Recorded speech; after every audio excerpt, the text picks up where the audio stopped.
Hey there, I just wanted to sit down and chat a little bit about what business decisions I have made in 2020 for my business and how they influenced my business in the same year. So overall, I think I have to say that my business was at its best in 2020 so far, and it really thrived and flourished, which is interesting because I know for so many businesses it was an incredibly difficult year of adjusting and figuring out new things and letting go of old things. So yeah, I want to talk a little bit about that. So hi, my name is Zselyke, I'm from Zell Marketing, and let's go ahead and get started.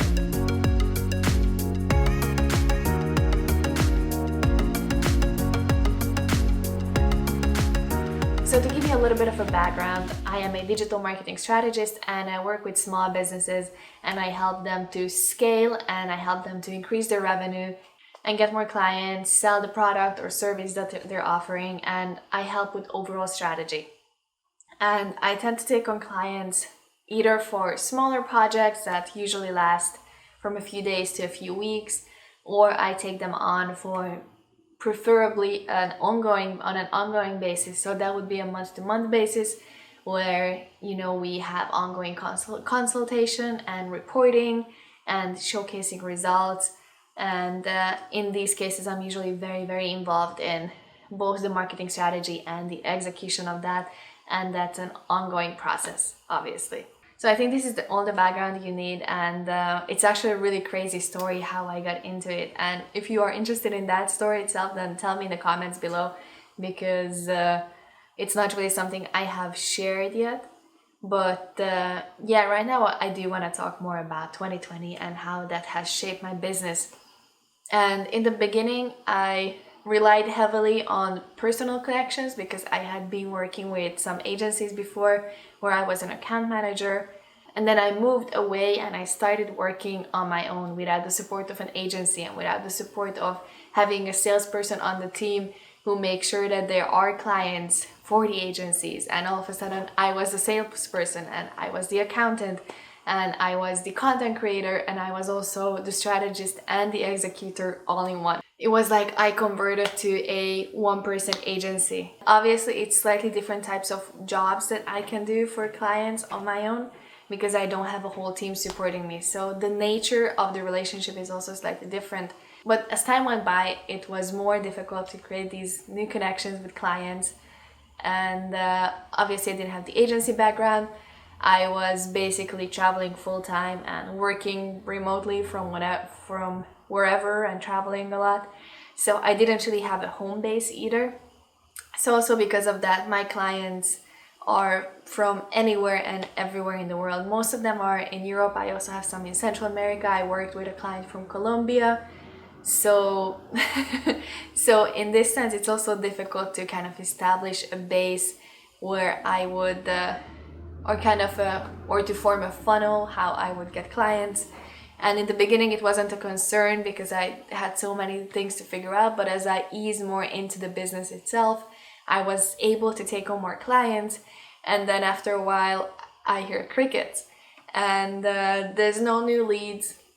And I didn't have that much work and there's no new clients. I still had a few clients and I'm currently still working with some clients that I've been working with ever since I started working on my own without agencies. But I definitely had the surplus to do much more work than what I was actually doing. And then around the same time, the pandemic hit. It's March 2020, and I was working with a couple of hotels, and we managed to help them create some alternative revenue, and they did surprisingly well. And they weathered out a big chunk of the pandemic with some of these alternative revenue sources that we created. But obviously, I wasn't doing that much work for them at that time anymore.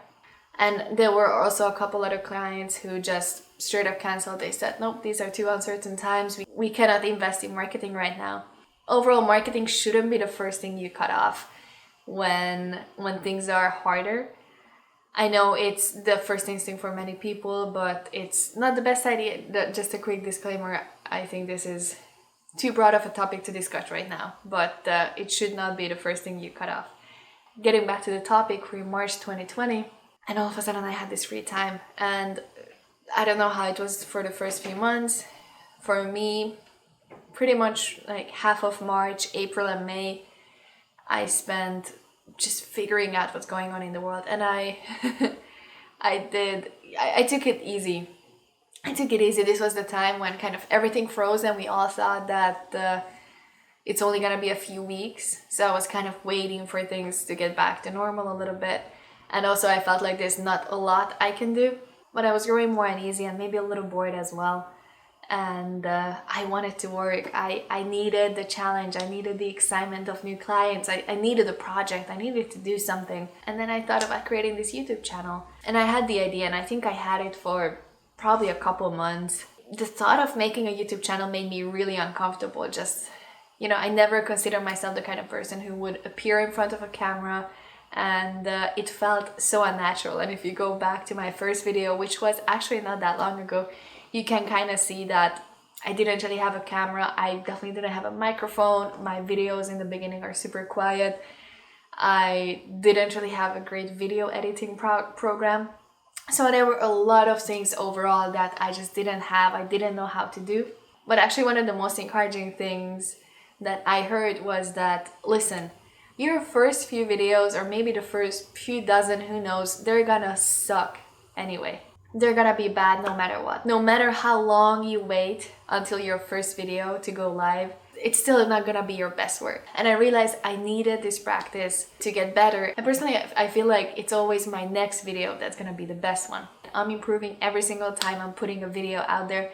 And I'm really enjoying the process. I enjoy the filming, I enjoy learning about editing. I'm a one-person production team all of a sudden.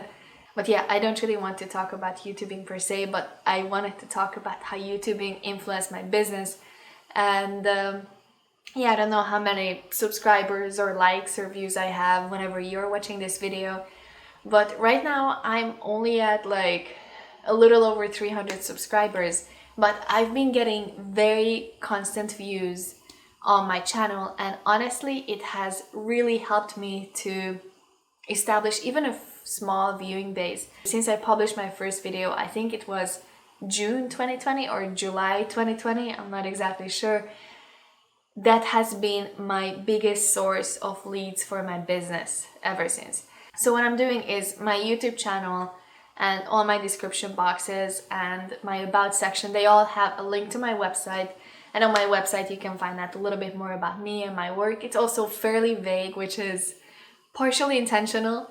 But there's also a link to my calendar where you can book an initial marketing consultation with me, which is only 20 minutes, and I offer it for free to anyone who's interested, where we can just sit down and chat about what is it that you might need for your business, and how could I potentially help you, and how could we potentially work together. And honestly, the combination of these two has been working so well. And the first time I'm actually turning away clients because I just simply don't have the capacity, the man hours to fulfill every client request. So I'm currently in a really lucky position that I get to cherry pick the clients that I want to work with. And it has been a very, very empowering experience. I guess in a nutshell, creating a YouTube channel just really helped me position myself in the market as an expert. Having case studies on my website, I guess, could have done something very, very similar, but that's actually not true. Because although case studies on my personal website would help me position myself as an expert and would showcase some of the work that I have done, how YouTube is different is that with YouTube, I'm not only showing how I have solved things in the past for other clients, but I'm actively helping other people to solve some of their problems. And my videos, I really try to make them informative and helpful and quick.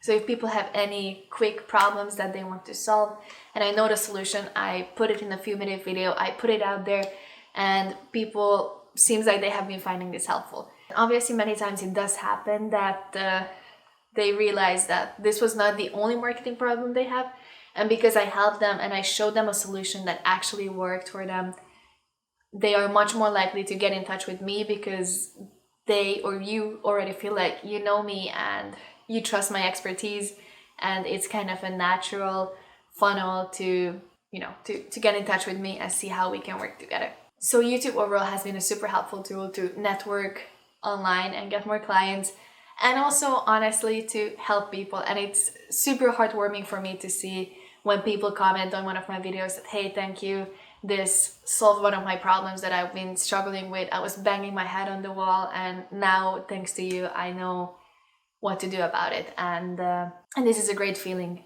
So I have to say that although these YouTube videos, there are a lot of work for me, and I have to sit here, and then after this I'm gonna edit this video and edit the sound, and maybe soon I'm gonna learn how to make some little infographics or like some little designs on the video as well, but yeah, let's see. The takeaway from this is that I was in a lucky position to work in digital marketing, and 2020 has definitely been a year when digital marketing really exploded, because this is where people are just spending their time right now, partially due to the pandemic, but also obviously everything's online right now.